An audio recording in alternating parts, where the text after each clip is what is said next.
Hello दोस्तों।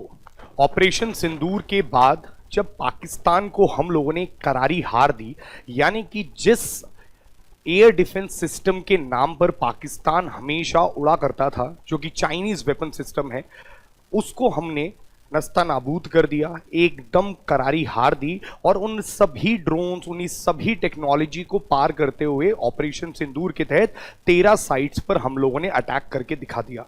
और ये सिर्फ आज की बात नहीं है, आज से कुछ साल पहले हमारी जो ब्रह्मोस मिसाइल थी, उसके सामने पाकिस्तान ने फिर घुटने टेके थे। यानी कि हम लोगों ने एक ब्रह्मोस मिसाइल, जिसको कि हम लोगों ने ऐसा बताया कि वो गलती से उधर छूट गई, कहीं ना कहीं वो 70 किलोमीटर पाकिस्तान के अंदर गई, 70 किलोमीटर से भी ज़्यादा पाकिस्तान के अंदर गई विदाउट एनी डिटेक्शन। यानी कि उनके जो रडार सिस्टम्स हैं वो हमारी वेपन्स, हमारे ब्रह्मोस मिसाइल को नहीं पकड़ पा रहे हैं। उसी के लिए आप देखेंगे पाकिस्तान जो है इटली और जर्मनी को अप्रोच कर रहा है कि उनसे एक एयर डिफेंस सिस्टम को परचेज कर सके। और उसकी खासियत क्या है, हम उस पर भी बात करेंगे। क्या अगर ऐसा हो गया तो भारत के लिए कुछ चिंताएं हैं, उस पर भी हम बात करेंगे। और कैसे हम इस पूरी सिचुएशन को कंट्रोल कर सकते हैं, कैसे हम लोग जर्मनी पे एक डिप्लोमेटिक प्रेशर बना के या इटली पे एक डिप्लोमेटिक प्रेशर बना के इस डील को यहीं स्थगित भी करवा सकते हैं। आइए हम लोग स्टार्ट करते हैं। आज चहल एकेडमी की तरफ से मैं ऋषभ शर्मा आपके सामने इस टॉपिक को प्रेजेंट करने आया हूं। दोस्तों, यहां पे क्या बोला जा रहा है, आप देखेंगे कि यूक्रेन वॉर के अंदर जर्मनी और इटली के जो सिस्टम्स हैं ये काफ़ी ज़्यादा अच्छे प्रूव हुए हैं। पर्टिकुलरली जर्मनी का जो सिस्टम है, जिसको कि आप देख पाएंगे कि ये सिस्टम कई सारी रशिया की मिसाइल्स को रोकने में बहुत ही सक्सेसफुली अपने आप को प्रूव कर चुका है।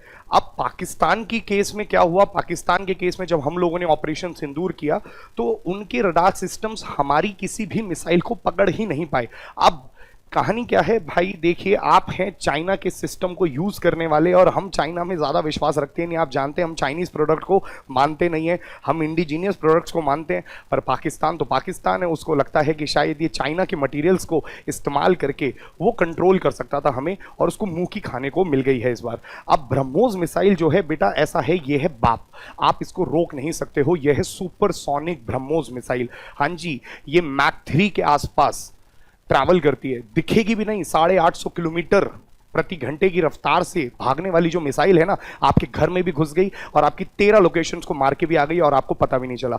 अब मैं आपको यहीं पे ये बताना चाहता हूं कि ये जो जर्मन का सिस्टम है ये ऑलरेडी यूक्रेन की मिलिट्री यूज कर रही है और काफी अच्छा आप देखेंगे कि इसका अभी तक फीडबैक आया है यूक्रेन की तरफ से। क्योंकि देखिए, जब वॉर होता है ना तब पता चलता है मिसाइल्स के असली दम। अभी चाइना जो है ना हवाबाजी करता रहता है, कहता रहता है मेरे पास ये वेपन है, ये वेपन है, ये वेपन है। हुआ क्या, जैसे ही आपके वेपन्स पाकिस्तान के साथ जब अभी वॉर छिड़ने ही वाला था, जो भी हमारा ऑपरेशन सिंदूर हुआ, उस समय एक कॉन्फ्लिक्ट में आप ही के वेपन्स को हम लोगों ने तोड़ दिया, हम लोगों ने मार दिया, आप कुछ नहीं कर पाए। तो कहने का मतलब है, बड़े बड़े वेपन्स बना के उसको शो ऑफ करने से मिलिट्री वॉर्स नहीं जीते जाते।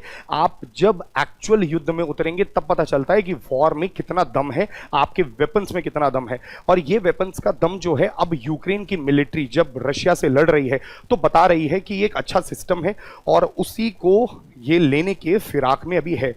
अब वो कौन सा सिस्टम है, IRIS-T-SLM सिस्टम, जो कि जर्मनी के द्वारा बनाया गया है, जिसने बहुत अच्छा काम किया है। ओरिजिनली ये इजिप्ट के पास जाने वाला था, बट क्योंकि रशिया यूक्रेन वॉर अभी ऑनगोइंग वॉर है, चल रहा है, तो इसकी कुछ बैटरीज को, यानी कि कुछ जो सिस्टम्स हैं, कहाँ पे दे दिए गए हैं, डिप्लॉय कर दिए गए हैं, यूक्रेन के अंदर कर दिए गए हैं। अब ये बहुत ही घातक क्यों मैं आपको बोल रहा हूं, रशिया की ना ऑनिक मिसाइल्स हैं, P-800 मिसाइल्स, इन मिसाइल्स को रोकने का दम है। अब आप बोलें कि ये सर P-800 जो मिसाइल्स हैं इसमें ऐसी क्या खासियत है, ये P-800 ओनिक मिसाइल जो है, याद रखना, बिल्कुल ब्रह्मोस जैसी ही है। ये एक चिंता का विषय है, यानी क्योंकि ब्रह्मोस जो है एक जॉइंट प्रोजेक्ट रहा इंडिया और रशिया के बीच। और मैं यहाँ पे आपको ये बोलना चाह रहा हूँ कि P-800 जो है वो बिल्कुल एग्जैक्टली सुपरसोनिक मिसाइल है, उसी तरीके से काम करती है, उसी तरीके से बनाई गई है, रशिया के द्वारा ही बनाई गई है। तो ये ऑनिक मिसाइल्स को रोकने में सक्षम रहा है कौन सा सिस्टम? जो यूक्रेन के पास आज जर्मनी का सिस्टम है। जैसे आप देख भी सकते हैं आर्टिकल के अंदर, Ukraine war, Ukraine shoots down nearly 500 drones missiles इन रशियन रिकॉर्ड स्ट्राइक। अब ये एक थोड़ा सा चिंता का विषय हो सकता है। आइए बात करते हैं पहले सिस्टम के बारे में। ये 1990 का सिस्टम है, जर्मनी ने आज नहीं बनाया, बहुत पुराना सिस्टम है। इसमें कई बार मल्टीपल आप देखेंगे कि अपग्रेडेशंस हो चुकी हैं। इसके कुछ हिस्से होते हैं जैसे कि एक रडार होता है, एक ऑपरेशन सेंटर होता है, कुछ लॉन्चर्स होते हैं, आप यहाँ पे देखेंगे, और इसको 20 फुट एक फ्रेम पे खड़ा कर दिया जाता है ताकि इसको इजीली हम लोग मूव करवा सकें, यानी कि it is very portable also. तो जहां ले जाना चाहते हो सिस्टम को ले भी जा सकते हो आप। पर इसमें ना सिर्फ एक ही प्रॉब्लम है कि इसकी जो कॉस्ट है वो करीबन करीबन $200 मिलियन के आसपास है। अभी मैं आपको लास्ट में बताऊंगा होने क्या वाला है, और मैं आपको जो बोल रहा हूँ वही होने वाला है, लिख के ले लीजिए आप। पर इससे पहले थोड़ा सा सिस्टम को समझ लेते हैं, ये करता क्या है, इसकी खासियत क्या क्या है। ये जो जर्मनी का सिस्टम है ना, इसको बोला जाता है infrared imaging system tail thrust vector. अब ना इसमें कुछ वर्ड्स हैं, उनको समझते हैं। सबसे पहले इंफ्रारेड होमिंग की टेक्नोलॉजी पर ये काम करने वाला सिस्टम है गाइस। ये इंफ्रारेड होमिंग टेक्नोलॉजी क्या होती है? ये ना बिल्कुल मिसाइल के आगे लगी हुई एक इंफ्रारेड टेक्नोलॉजी है जो कि हीट के सिग्नेचर्स को बहुत इजीली डिटेक्ट करता है। अब जैसे ना मैं आपको बताता हूँ, कई बार ऐसा होता है कि मान लीजिए यहाँ से मिसाइल जो है वो लॉन्च हुई और ये हीट के सिग्नेचर्स को पकड़ रही है, हीट के सिग्नेचर पे जाके अटैक कर रही है।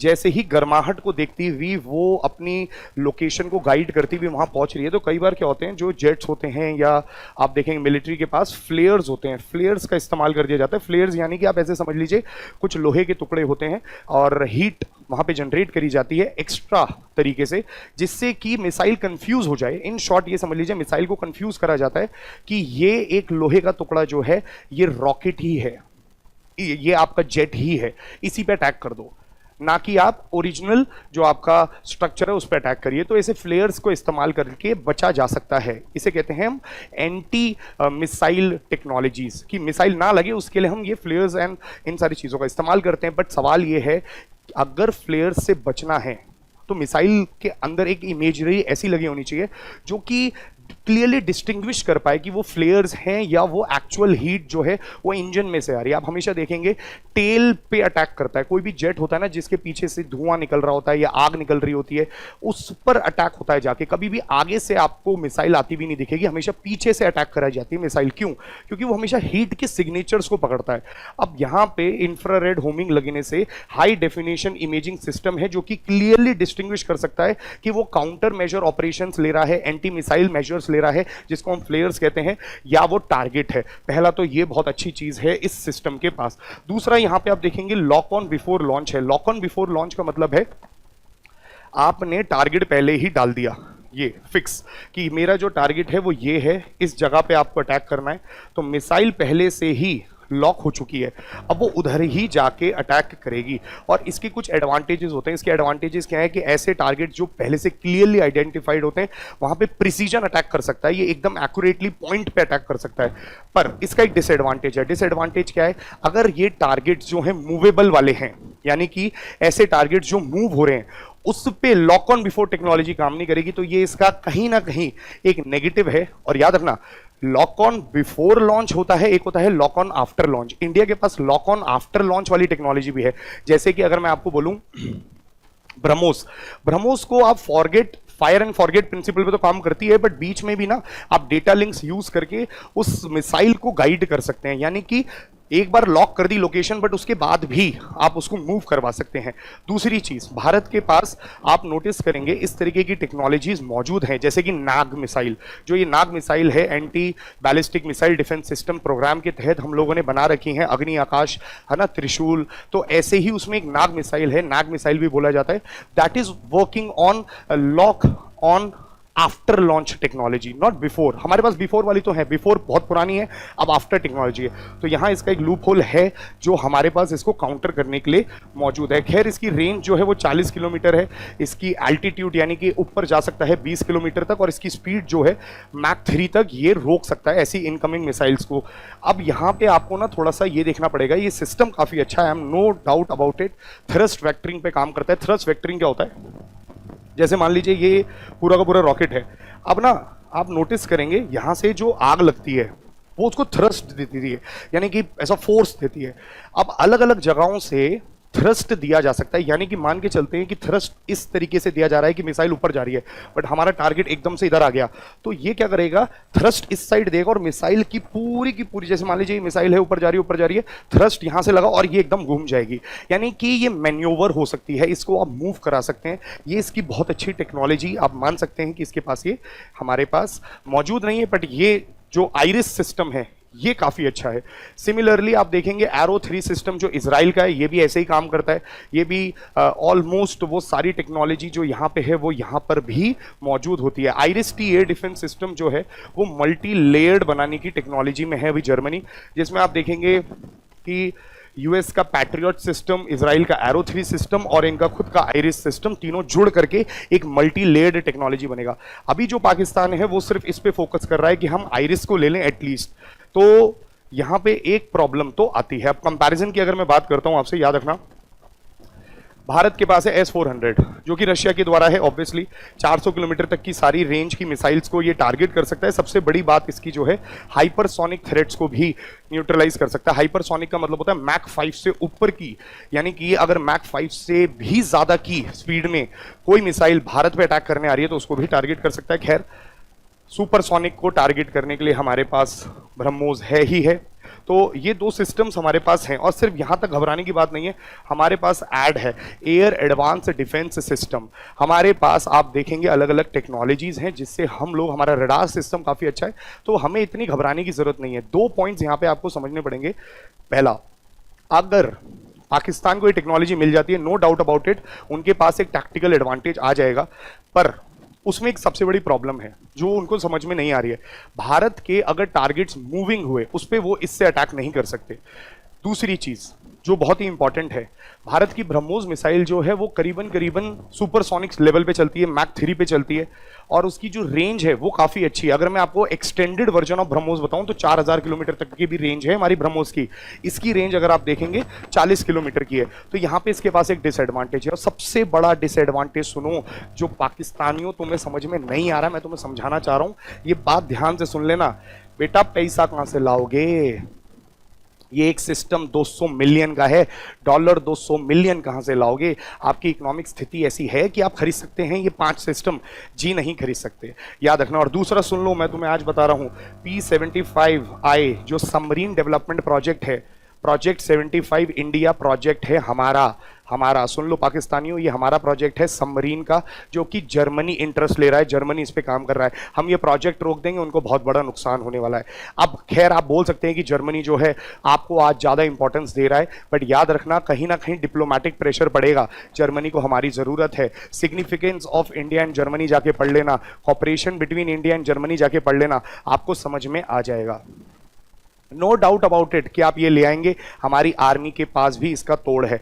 रशिया भी इस पर डेली बेसिस पे काम कर रहा है, और जाके पढ़ लीजिएगा यूक्रेन में भी रशिया ने कितनी तबाही मचाई है इस सिस्टम होने के बाद भी। सो इसका मतलब ये नहीं है कि हमें घबराना है, बट हाँ हमें कहीं ना कहीं डिप्लोमेटिक प्रेशर लगाना है। जर्मनी को भी ये बात बतानी है, इटली को भी ये बात बतानी है, नाटो की तरफ से जाना है, यूएसए का प्रेशर लगवाना है, कुछ ना कुछ करवा के ये डील को तो स्थगित करवा देना है। क्योंकि एक बात याद रखना, इन बच्चों के हाथ में खिलौना अच्छा नहीं लगेगा। ये बच्चे जो है ना इस खिलौने का गलत इस्तेमाल कर सकते हैं, तो ये कृपया आप सभी समझ जाइए कि ये सिस्टम किस तरीके से काम करता है। डिफेंसिव ऑफेंसिव सिस्टम्स हैं ये सारे, कोई लॉन्ग रेंज है, कोई शॉर्ट रेंज है, कोई आर्मी के द्वारा है, कोई क्रूज मिसाइल्स हैं। कहने का मतलब इतना है कि हमारे पास S-400 air advance defence system, और जब तक ब्रह्मोस है हमें घबराने की जरूरत नहीं है। हम बहुत, भारत देखो हम नहीं है सिर्फ, हमारी मिलिट्री भी इसको डेली बेसिस पे रडार पे रखती हैं, इन सारी चीज़ों को टारगेट करती रहती हैं और ट्रैक करती रहती हैं ऐसी न्यूज़ को, और 100% हम लोग कुछ ना कुछ जल्दी इसका तोड़ भी लेके आएंगे। थैंक यू सो मच दोस्तों, और अगली वीडियो के साथ मैं जल्दी आपसे मिलता हूं। Please keep following us.